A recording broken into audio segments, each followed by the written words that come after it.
Jeff Samuel Daquilanea, 40 years old, Country Security and Business Resiliency Manager. We live in a fast-paced industrial and social revolution, an age when access to information, technology, and automation dominates the processes in many industries. Such processes allows for the natural barriers between the components of our society to be transcended or bypassed, creating workplace incidents, misunderstanding, maybe decreased productivity.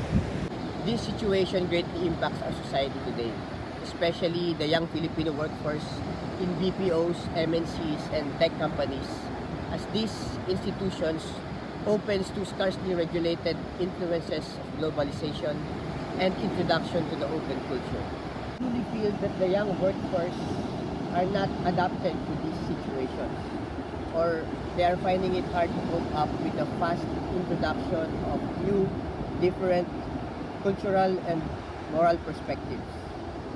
This is comparable to how an exotic species adversely affects the endemic communities in an environment depleted of its natural predator and the limiting factor of its natural environment.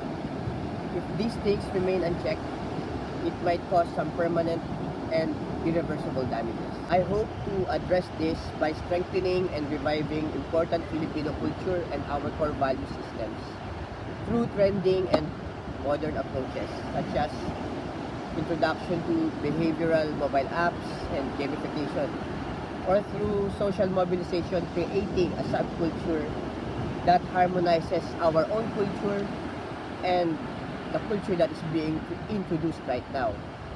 Maybe formulation of inclusive corporate culture and values-based policies along with profit-based policies. I know that this would be a very hard task and a very risky one, so I do not want to dwell with this without proper and formal education, resources, and tools. I know I have the will and the heart to go on with these projects, but my conscience pushes me back. While I am currently active joining social movements, there is always a high level of hesitation. I used to serve as a lead for a public order and safety office of two first-class cities in the country. With a minimum pay and short period of time, I believe I was able to create positive and significant impact to the organization and to the community that we serve at that time.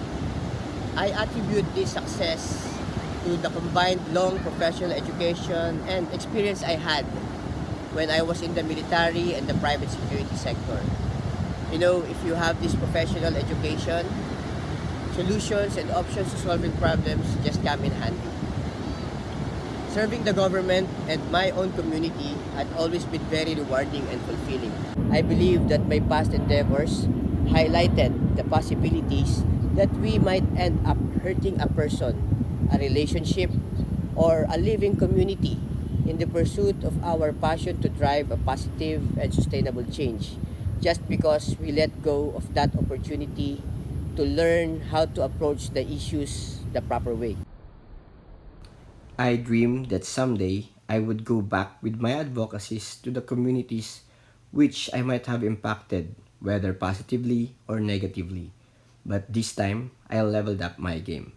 For I know I have dedicated the right amount of time, effort, and resources to prepare on becoming their champion through proper education and exposure. So at this moment, I see that Asia Institute of Management with the MDM program would open up these opportunities for me to learn the approach the proper way. Creating solutions to problems with appropriate planning, careful implementation, and accurate measurements. With this, I will be more confident that my intervention would minimize negative impacts and scale positive results to sustainable levels.